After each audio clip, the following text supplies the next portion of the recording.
Hi everyone, you loved my Bosch dishwasher checklist, but I know many of you are looking for something more compact.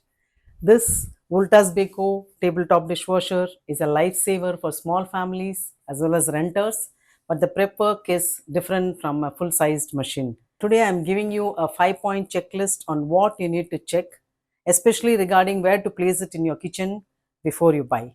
But before I get started, I'd like to share for those of you who don't know that this is my second dishwasher, the first one being my Bosch, and I've been using this for the past 5.5 years. I've made 21 videos covering various aspects, including 2 review videos. You can find them as a playlist, which I'll be sharing at the end of the video as well as in the description. Over to the checklist. Number one, space. First, let's talk dimensions. These machines measure 55 centimeter width, 50 centimeter depth, and 60 centimeter in height. You need to keep additional space of 5 to 10 centimeters on both the sides as well as on the top. Again, for the depth of the machine, you need at least 5 centimeters at the backside to accommodate the inlet pipe and the drain hose which are connected at the backside. If you crush them against the wall, the pipe can get kinked and you may get drainage errors. Remember, the door opens downwards. You need enough space to stand in front of it without the door hitting you. Let me explain. So when you open, this measures 46 centimeters. So to stand comfortably, you need at least 30 centimeters more. Here, I have more than that, so it's very comfortable for me. Many of you have space problem and have asked in the comments, can I place it in a shelf or a cupboard or under a sink or on top of a washing machine? Placing inside a shelf or cupboard is possible, but you must have ventilation, because when the cycle ends, steam comes out.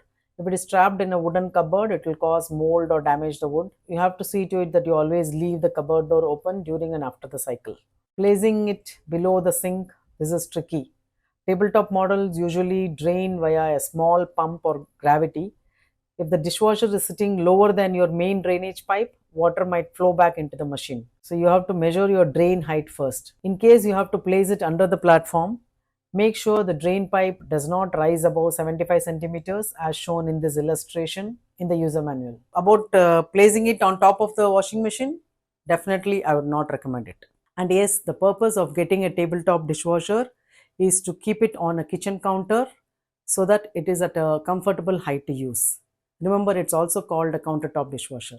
But in case you have the space below or adjacent to the sink and you place it there, you will need to bend down to load and unload the dishwasher, which will be very inconvenient. Aim for counter height for convenience and best experience.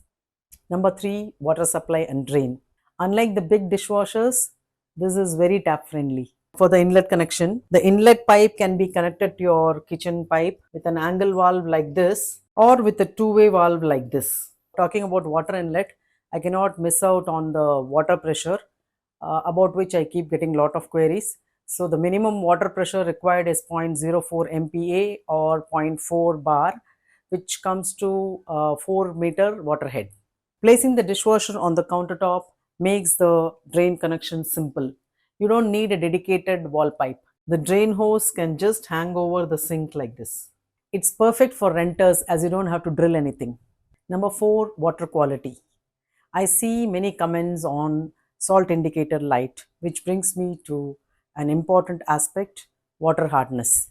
From my experience, a water hardness, not TDS, of up to 600 ppm works best for any dishwasher. So before you plan to buy, you should get your water tested for hardness in a lab. In case you want to know more details about water hardness and TDS, check out the link above. I'm sure you'll find it useful. If your water hardness is at a higher level and you still plan to buy a dishwasher, you can consider fixing an external water softener at the inlet. Number 5 and last but not the least, power. For power supply, you need a 15 amp socket like this. Don't use any ordinary extension cord, as this is an heating appliance which needs a stable connection. A 230 volt AC power supply with proper earthing is a must. As I mentioned in my Bosch checklist, generally dishwashers don't need voltage stabilizers, but in case you have frequent fluctuations in your locality, you can go for a reputed brand of voltage stabilizer of 2 kVA rating. My final comments. So measure that 5 to 10 centimeters at the backside for the hoses, and check for the drain height if you plan to keep it below the sink, and keep your tap ready, and then you're good to go. If you have more questions about specific placements, leave a comment below.